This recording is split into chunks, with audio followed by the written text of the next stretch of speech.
नमस्कार साथियों।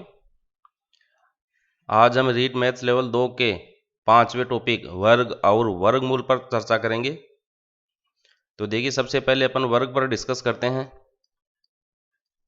तो वर्ग की परिभाषा क्या होती है उस पर चर्चा करते हैं। देखिए क्या होता है, किसी संख्या को उसी संख्या से गुणा करने पर, किसी संख्या को उसी संख्या मतलब जो संख्या लेके चल रहे वही संख्या, जो किसी संख्या है वही उसी संख्या है, दोनों सेम संख्या। किसी संख्या को उसी संख्या से गुणा करने पर प्राप्त गुणनफल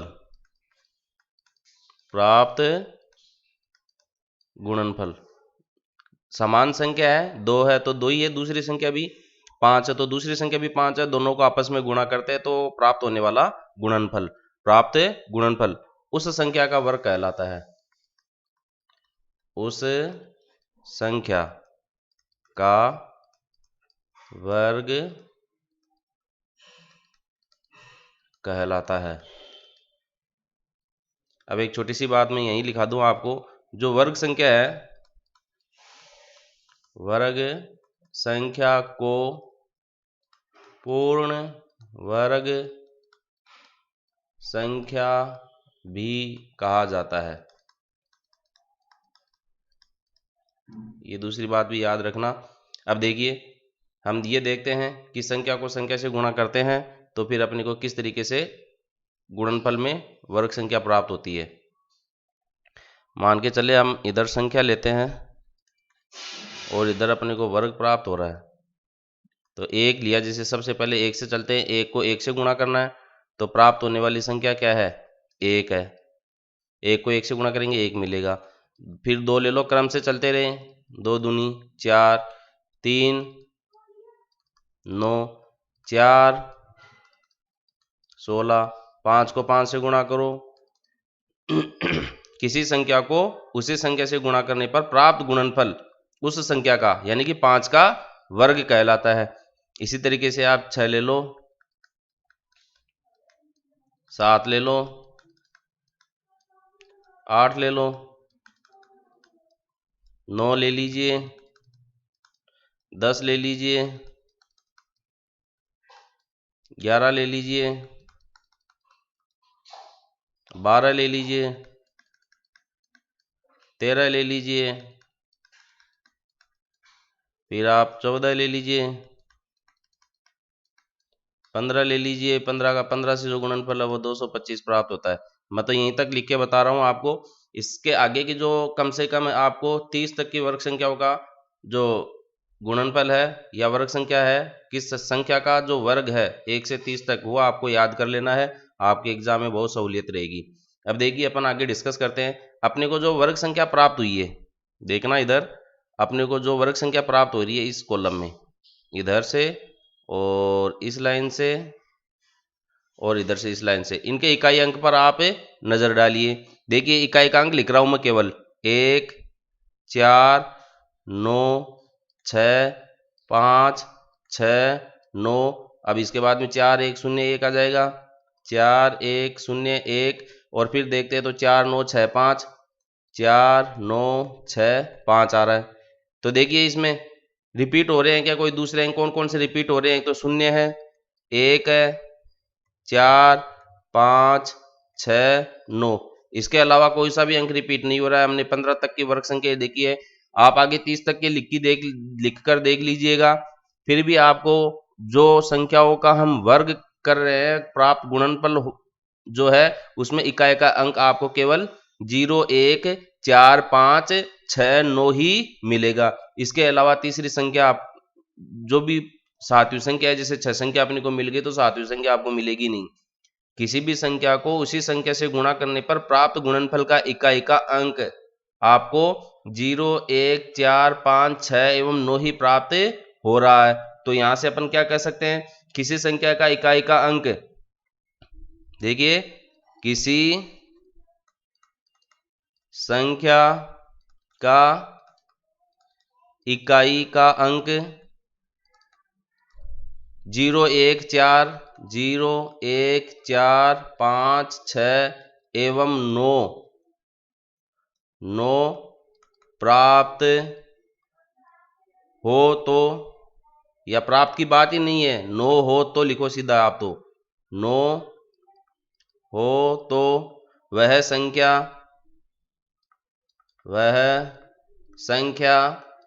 एक वर्ग संख्या होगी। देखिए ये हमने तुलनात्मक अध्ययन किया है, यहाँ पर जो वर्ग संख्या प्राप्त हो रही है किसी संख्या को उसी संख्या से गुणा करने पर, तो इस तुलनात्मक अध्ययन से ये बात निकल कर आ रही है। तो अब देखो एक दूसरी बात भी निकल के आ रही है, हम अगर एक 0 से 9 तक की संख्या लिखे तो उसमें अब कौन कौन सी संख्या छुट्टी हुई है, देखो 0 1 2 3 4 5 आ गया, 6 आ गया, 7 8, अब ये संख्या ही इसके अंदर नहीं आ रही है। तो हम एक लाइन और क्या लिख सकते हैं, किसी संख्या के इकाई स्थान पर 2 3 7 एवं 8 हो तो वह वर्ग संख्या नहीं होगी, तो वह वर्ग संख्या नहीं होगी। ये बातें आपको याद रखना बहुत जरूरी है, इन पर डायरेक्ट क्वेश्चन भी पूछा जा सकता है।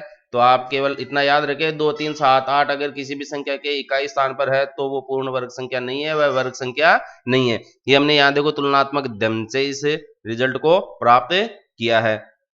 अब सबसे पहली बात, कई बार क्या एग्जाम में पूछ लिया जाता है कि कोई भी संख्या लिख दी जाती है, जैसे 625 लिख दिया आपके सामने। यहीं से एक बात और जोड़ देता हूं मैं, तो आपको बताना होता है कि यह संख्या पूर्ण वर्ग संख्या है या नहीं है। तो इसके लिए आपको सीधा सा तरीका एक याद रखना है कि ये जो अंक है जिस संख्या में, उन सब अंकों को आप जोड़ दीजिए। तो 6 और 2 8, 8 और 5 13 हो गए, और इनको तब तक जोड़ना है जब तक जोड़ने पर योग जो है इनका इकाई अंक में प्राप्त न हो जाए। तो देखिए 4 प्राप्त हो रहा है, तो और अंकों का योग करने पर संख्या के समस्त अंकों का योग इकाई होने तक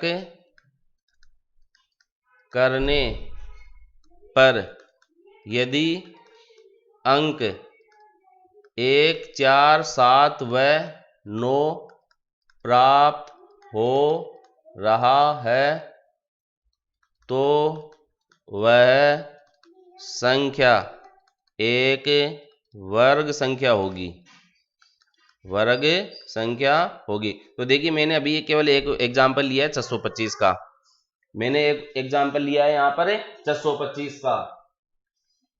तो हमने इनके अंकों का योग किया, 6 2 5, 6 2 8 5 13, फिर दोबारा 2 अंक में प्राप्त हुआ है, तो फिर अंकों का योग किया तो 4 प्राप्त हुआ।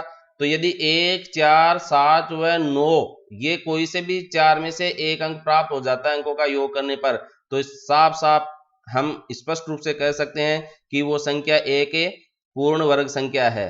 तो ये जो देखो 25 जो होता है अंक, 25 को 25 से गुणा करते हैं तो अपने को 625 प्राप्त होता है, तो ये 25 की पूर्ण वर्ग संख्या है। इसी तरीके से आप अन्य एग्जाम्पल का पता लगाइए, अन्य संख्याओं का योग करके देखें और इस पर थोड़ा अभ्यास करने की कोशिश करें। तो मैंने यहाँ पर अभी आपको 3 बात बताई है। वर्ग संख्या किसे कहते हैं, संख्या को उसी संख्या से गुणा करने पर प्राप्त गुणनफल उस संख्या का वर्ग कहलाता है।